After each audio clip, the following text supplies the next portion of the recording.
Bonjour, nous sommes le vendredi 23 décembre 2016. Demain, ce sera la veille de Noël et aussi, je vous souhaite de joyeuses fêtes et paix sur la terre. Aux enfants, aux femmes et aux hommes de bonne volonté et dans l'esprit de Noël, j'inclurai les autres, ceux qui sont de mauvaise volonté, en espérant qu'ils ne produisent pas trop de dégâts autour d'eux. Euh, Dans ce domaine, les États-Unis ont annoncé hier un renforcement de leur arsenal nucléaire. La Russie avait fait la même chose dans la journée. Et donc, on est bien parti. Nous sommes en train de nous réinstaller dans une guerre froide. Euh, vous en verrez les symptômes un peu partout. Les alliances ne sont pas encore tout à fait mises en place. Mais enfin, vous vous souvenez, pendant la Seconde Guerre mondiale non plus, il a fallu attendre au moins 1941 pour qu'on sache qui exactement était dans quel camp, ce qui nous conforte quant au sérieux de la chose, malgré les millions et les millions de morts que les guerres produisent toujours. Alors on est bien reparti pour la guerre froide, la guerre... La guerre cybernétique a déjà lieu. On en a différentes preuves. La guerre économique est en place. La guerre tout court, vous savez, on a parlé à propos de l'Espagne. Dans les années 36-40, on a parlé d'un champ de manœuvre sur lequel on testait les armements. Alors, vous avez entendu parler de la Syrie récemment, ou du Yémen. Enfin bon, où est-ce que j'en suis? Ah oui, la guerre économique, c'est bien parti. La guerre, oui, la guerre froide économique. Vous savez, on a annoncé hier, ça va vite, hein, ça va très vite, que M. Navarro, Peter Navarro, un économiste américain, que j'ai déjà épinglé. J'ai déjà épinglé sans dire son nom dans mon papier qui est apparu dans Le Monde et dans l'Écho le mois dernier et que j'avais appelé ça l'économie 1830. Mais apparemment, au monde, on n'est pas assez au courant des chansons d'Alain Souchon. Alors, l'amour 1830. Alors on a appelé ça le repli des nations sur elles-mêmes, nous rappelle le 19e siècle ou quelque chose comme ça. Enfin l'idée c'était la même chose. C'est que ce monsieur Navarro n'a pas de notion récente sur le fonctionnement de l'économie et surtout de la finance. Ça n'a pas l'air d'être son domaine et du coup il ne connaît pas grand-chose.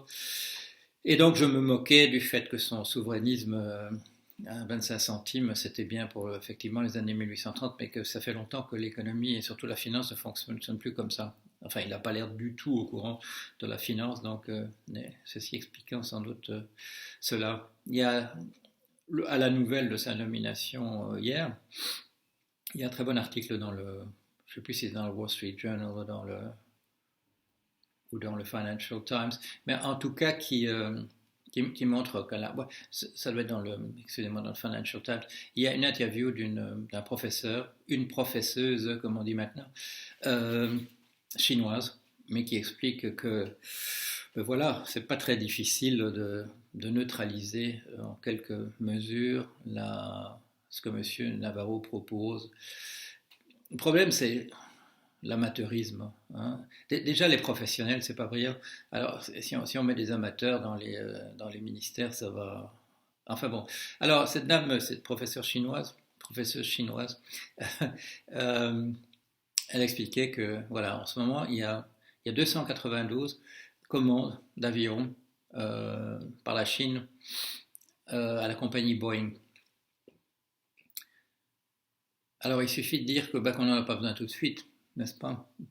Alors, ça fera déjà son petit effet. Et par ailleurs, dans le Midwest, vous savez, dans le Midwest, c'est le grand centre là, des États-Unis, la vallée du Mississippi, en gros, et ce qui s'étend sur les côtés. Euh, il y a beaucoup de fermiers. Et en particulier, ces fermiers, ils produisent chaque année 40 millions de tonnes de soja qu'ils vendent à la Chine. Alors, ces fermiers, ils votent républicain. C'est le parti de monsieur, en principe, le parti de monsieur Trump. Alors si on leur dit que l'année prochaine, on n'a pas besoin des 40 millions parce que voilà, bon, ça ne simplifiera pas la vie des Chinois, mais enfin bon, ils pourront trouver ailleurs. Ils en trouvent déjà, je crois, la même quantité ailleurs dans d'autres pays. Si on dit que bah, on n'a pas tellement besoin finalement de ces 40 millions de soja dans l'immédiat, ça va faire du dégât. Alors cette professeuse dit ça suffit peut-être, il suffira peut-être qu'on dise ça pour ramener Monsieur Trump et son Monsieur Navarro à de meilleurs sentiments. Mais il y a un autre chiffre qui est cité par l'article et qui est un chiffre très intéressant. C'est la chose suivante. C'est qu'il y a quelques années, je crois que c'est 2014, vous vérifierez, je mettrai le lien à l'article, les États-Unis ont pris des mesures de rétorsion à l'encontre de la Chine sur une question de dumping sur le prix des pneus. Et là, les États-Unis ont interdit l'importation de ces pneus. Alors, résultat, on a créé 1112 emplois aux États-Unis. La perte directe de l'opération était 1 milliard de dollars, ce qui fait que chaque emploi créé a coûté 900 000 dollars. 900 000 dollars. Bon, disons 850 000 euros chaque emploi créé. Et par ailleurs, en termes de... il y a un autre chiffre. Il y a encore 1 milliard en plus qui ont été, 1 milliard en plus qui a été perdu sur des choses qui sont collatérales. Je ne me souviens plus exactement de quoi, mais voilà, le coût de l'opération, 2 milliards de dollars pour créer 1112 emplois. C'est pas payant, c'est pas payant. Et c'est ça, voilà, c'est ça comme je le disais dans l'article du Monde, le souverainisme finalement, bon, c'est une idée sympathique, mais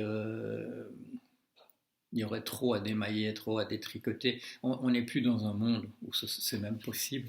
Si c'est possible, avec des pertes comme je viens de les mentionner. Alors il faut être... moi je suis pas un enthousiaste de la spéculation, de la mondialisation telle qu'elle est, etc. Vous savez ce que j'en pense. Mais quand on dit qu'on va passer à autre chose, ça c'est formidable.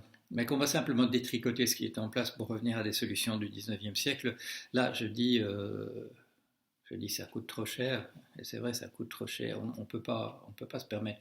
Hein, les 900 000 dollars pour chaque emploi créé, c'est pas possible. Combien est-ce qu'il faudrait en créer aux États-Unis? Dans cet article-là, j'avais aussi rappelé un chiffre qu'on trouve. On ferme les frontières, on va laisser tous les emplois à l'intérieur, etc.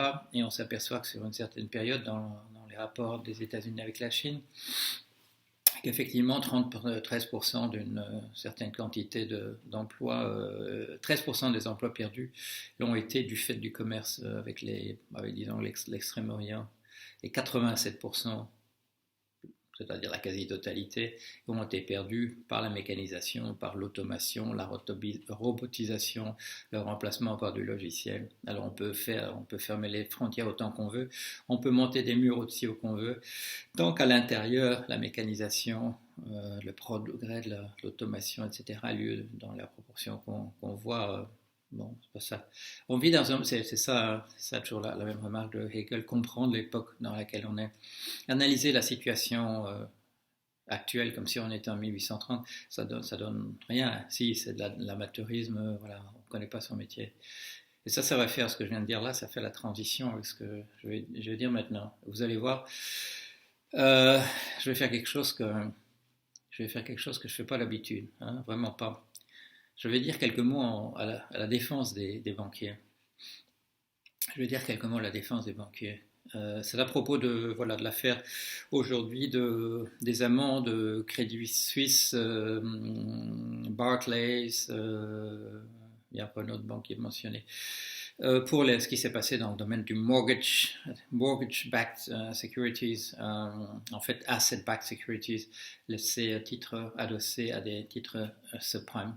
Alors, je regarde l'acte d'accusation. Voilà, pourquoi ces banques doivent payer 7 milliards, 10 milliards, 5 milliards, etc. Bon.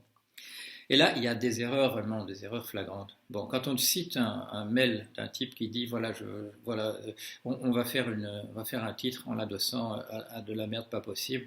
Bon, ça c'est quelqu'un qui sait ou qui croit que ce qu'il a là, c'est quelque chose qui vaut rien, et il va faire de la titrisation. Et évidemment, bien entendu, tout ça c'est condamnable. Mais quand je lis cette bourde, qui est quand même une bourde assez flagrante, il y a quand même des bouquins qui ont été écrits sur le sujet, n'est-ce pas, messieurs, dames, que le problème des subprimes, c'est qu'on prêtait de l'argent à des gens qui ne pouvaient pas rembourser.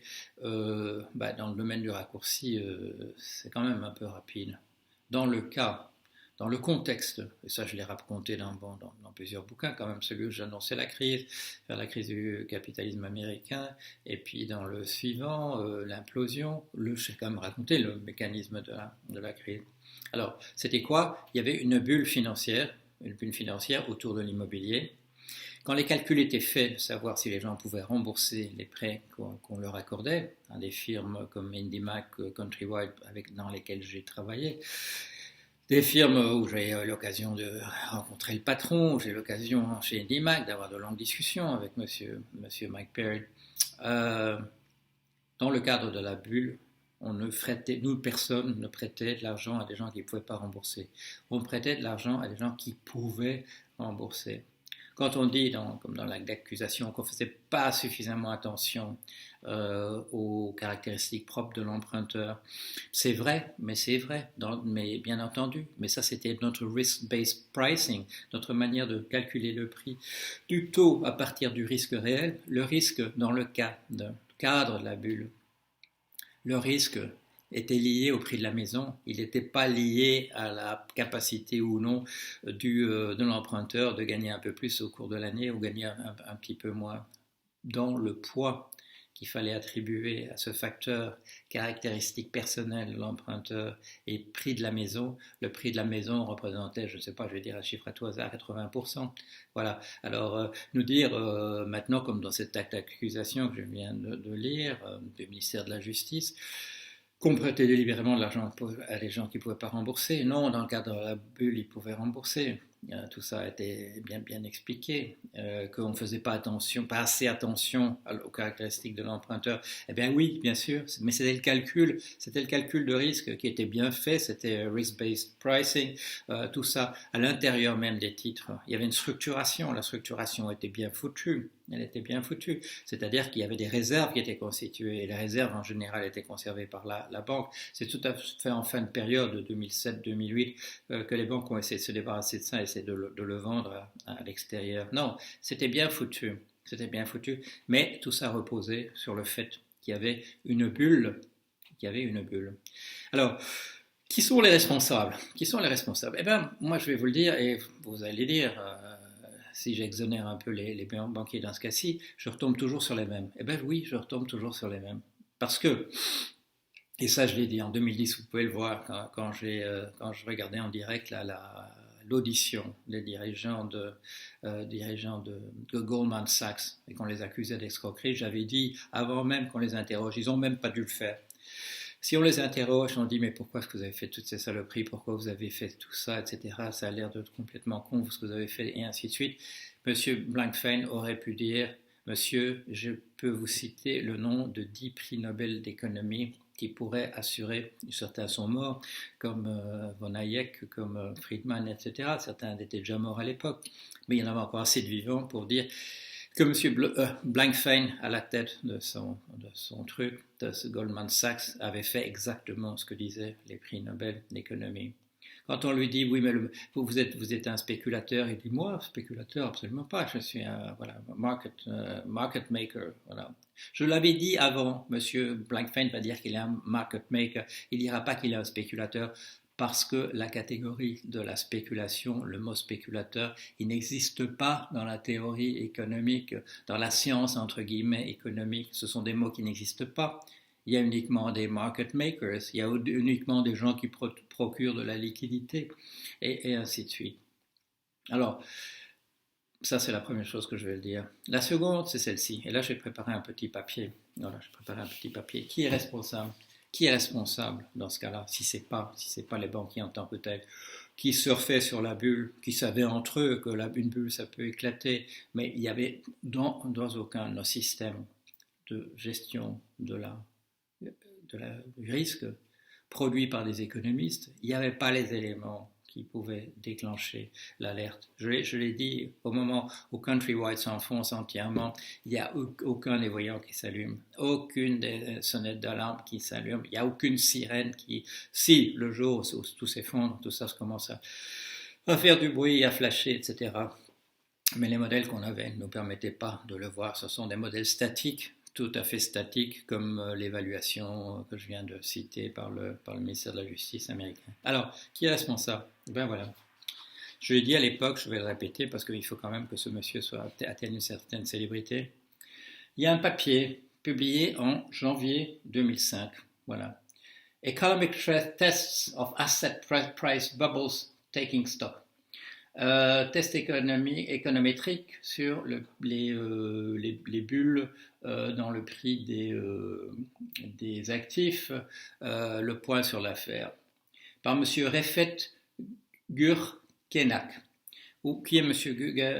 Refet Gürkenak? Il participe, il est membre de la division des affaires monétaires, attaché au Conseil des gouverneurs de la Réserve fédérale des États-Unis. C'est un monsieur, c'est un économiste qui a une position absolument éminente, et je vous en donnerai la preuve par la suite, éminente auprès de monsieur Alan Greenspan, président de la Federal Reserve, la Banque centrale américaine de 1987 à 2006. C'est un économiste, je ne sais pas si l'économiste en chef, mais enfin il ne doit pas être loin de là. Et ce monsieur publie donc en janvier 2005 un papier dont le sommaire est le suivant. Et peut-on déceler des bulles dans le prix des actifs? Ce survey, ce panorama des tests économétriques sur le prix des bulles sur les actifs montre que, en dépit de certains progrès, une détection économétrique ne peut pas être réalisée avec un quelconque degré de certitude. Pour chaque article qui trouve des preuves de l'existence de bulles, on peut en trouver aussi bien un autre qui peut interpréter les mêmes données sans tenir compte sans faire intervenir la présence d'une bulle financière. Nous sommes toujours dans l'incapacité de distinguer des bulles, d'un régime, de régimes variables dans le fonctionnement des fondamentaux.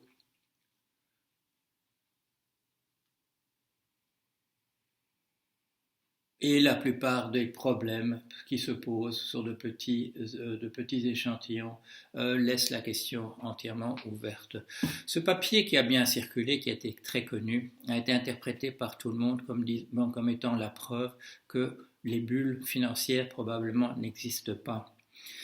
Dans la même équipe de M. Greenspan, il y a des gens qui nous ont expliqué, et j'ai dit à l'époque que ce n'était pas absolument stupide, qui nous expliquaient que si le prix de l'immobilier montait, c'était parce que l'impact de l'accélération de la productivité due à l'informatisation était beaucoup plus faible dans le cas de l'immobilier. L'impact de l'ordinateur, vous le savez, il commence à intervenir maintenant dans la construction, mais enfin, à l'époque, c'était absolument pas le cas. Et donc, voilà, ce qu'on voyait, c'était simplement un ajustement des prix en fonction du fait que l'impact de l'informatisation était minime dans le cas de la construction.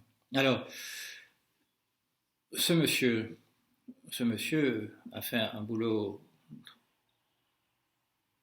considérable en faisant comprendre à l'époque que dans l'immobilier, il n'était pas une bulle financière qui avait lieu.